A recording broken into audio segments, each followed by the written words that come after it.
आज के समय में दहेज का केस होना कोई बड़ी बात नहीं है, लेकिन जो बड़ी बात है वो है मेंटेनेंस देना। वाइफ हस्बैंड से मेंटेनेंस लेना चाहती है, जबकि हस्बैंड वाइफ को मेंटेनेंस देना नहीं चाहता है।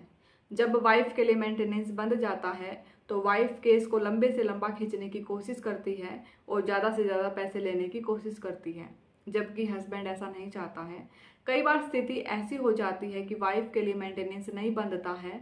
ऐसी स्थिति में वाइफ सोचती है कि केस लड़ने का कोई फायदा नहीं है। ऐसी स्थिति में वाइफ कई बार केस को सेटल कर लेती है और कई बार केस को सिलेंडर भी कर देती है। आज की वीडियो के अंदर हम यही डिस्कस करने वाले हैं कि हस्बैंड वाइफ को मेंटेनेंस देने से कैसे बचे, वो कौन सी युक्तियां हैं जिसको आप अपना कर मेंटेनेंस देने से बच सकते हैं। अपने आप को आपने कोर्ट के अंदर कैसे प्रेजेंट करना है, केस को कैसे प्रेजेंट करना है, क्या लॉ है जिससे आप मेंटेनेंस देने से बच सकते हैं, क्या रेमेडी है। इसी टॉपिक के ऊपर हम आज की वीडियो के अंदर चर्चा करने वाले हैं।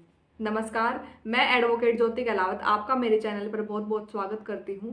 अगर आप ऐसे ही कानूनी जानकारी पाना चाहते हैं तो आप हमारे चैनल को सब्सक्राइब जरूर कीजिए।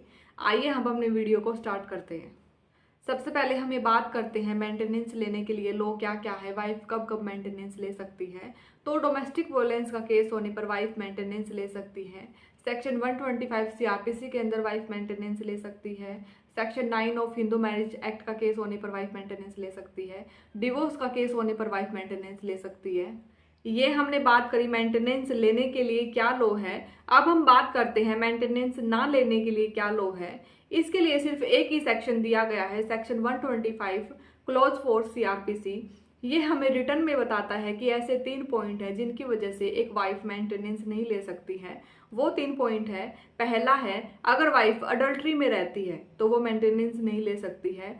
दूसरा, अगर वाइफ अपनी मर्जी से अपना ससुराल छोड़कर चली गई है तो वो मेंटेनेंस नहीं ले सकती है। तीसरा पॉइंट है, अगर हस्बैंड और वाइफ अपनी सहमति से अलग रहते हैं तो वाइफ मेंटेनेंस नहीं ले सकती है।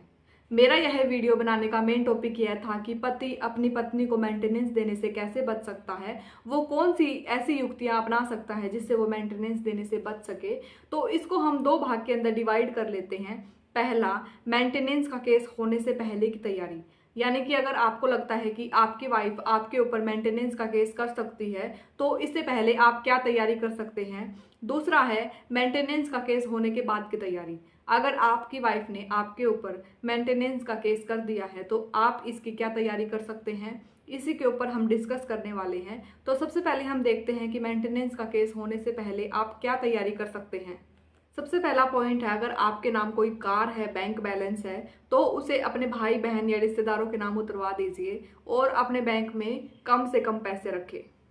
दूसरा पॉइंट ये है, अगर आप जीवित हैं तो आपकी पत्नी का आपकी संपत्ति में रहने के अलावा कोई हक नहीं होता, इसलिए संपत्ति को लेकर डरे नहीं, लेकिन इस बात का विशेष ध्यान रखें कि अपनी पत्नी को अपनी संपत्ति में घुसने न दें। तीसरा पॉइंट ये है कि अगर आपके माता पिता के नाम कोई घर है तो उस घर पर केस करके आप उस घर पर स्टे ले लें ताकि आपकी पत्नी उस घर में घुस न सके। अगर आपकी पत्नी उस घर में घुस जाती है तो आपको केस लड़ने में और जीतने में परेशानी होगी। चौथा पॉइंट है, अगर आपके नाम कोई पॉलिसी है जैसे फॉर एग्जांपल LIC, तो उस पॉलिसी को हमेशा गोपनीय रखें। पांचवा पॉइंट है, जहां पर आप काम करते हैं उसका ब्यौरा आपको नहीं देना है और आपको कितनी सैलरी मिलती है, कितने पैसे मिलते हैं, ये भी आपने गोपनीय रखना है।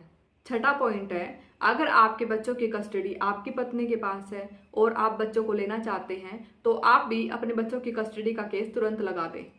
सातवां पॉइंट है, आपकी पत्नी पहले क्या काम करती थी और उससे कितने पैसे कमाती थी और आपकी पत्नी अब क्या काम कर रही है और उससे कितने पैसे कमा रही है, इसका सबूत भी आपको अपने पास रखना है।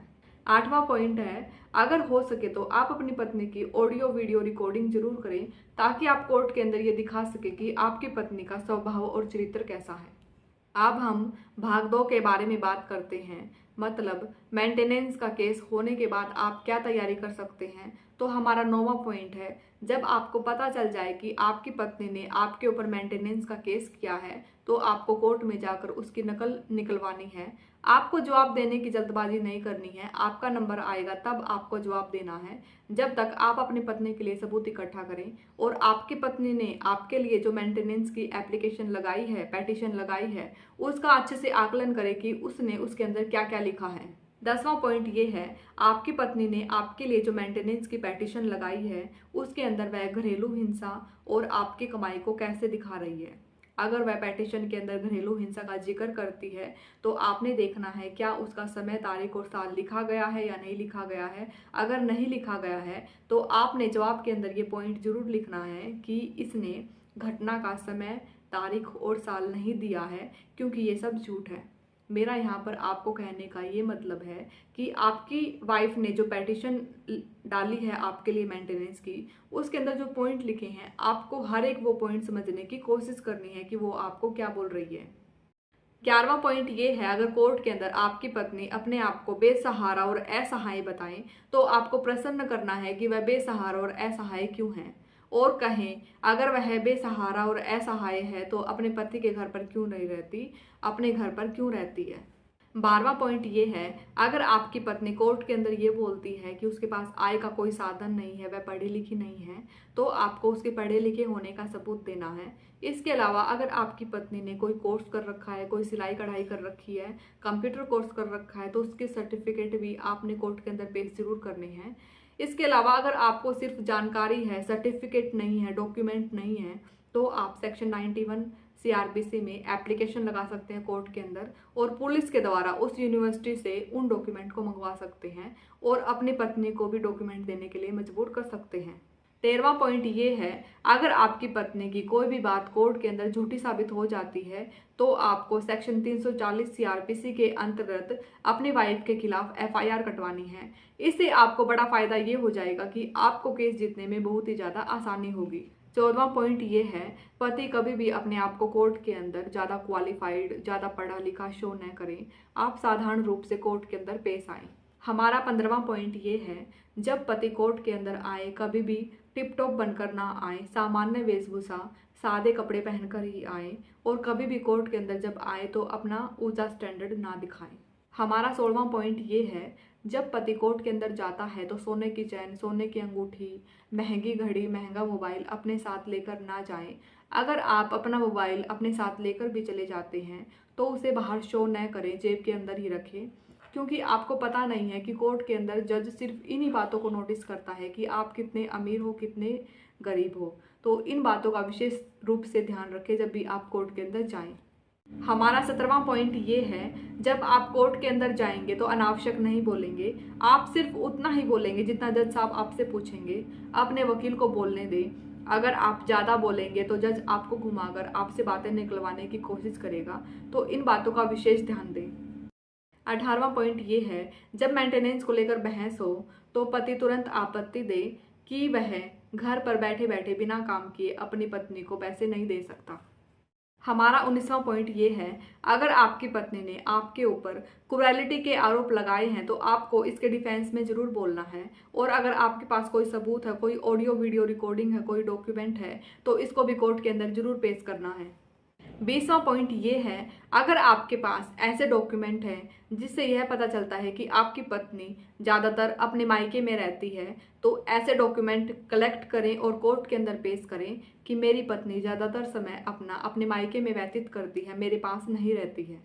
21वां पॉइंट ये है, अगर आप अपनी पत्नी को शॉपिंग करवाते थे, अगर आप अपनी पत्नी को घुमा कर लाते थे, बीमार होने पर डॉक्टर को दिखाते थे, अगर आपने अपनी पत्नी को कोई कोर्स करवाया है और इसका सबूत आपके पास है, तो इसको भी कोर्ट के अंदर पेश जरूर करें। इससे कोर्ट को यह महसूस होगा कि आप अपनी पत्नी को खुश रखते थे और उसका ख्याल रखते थे।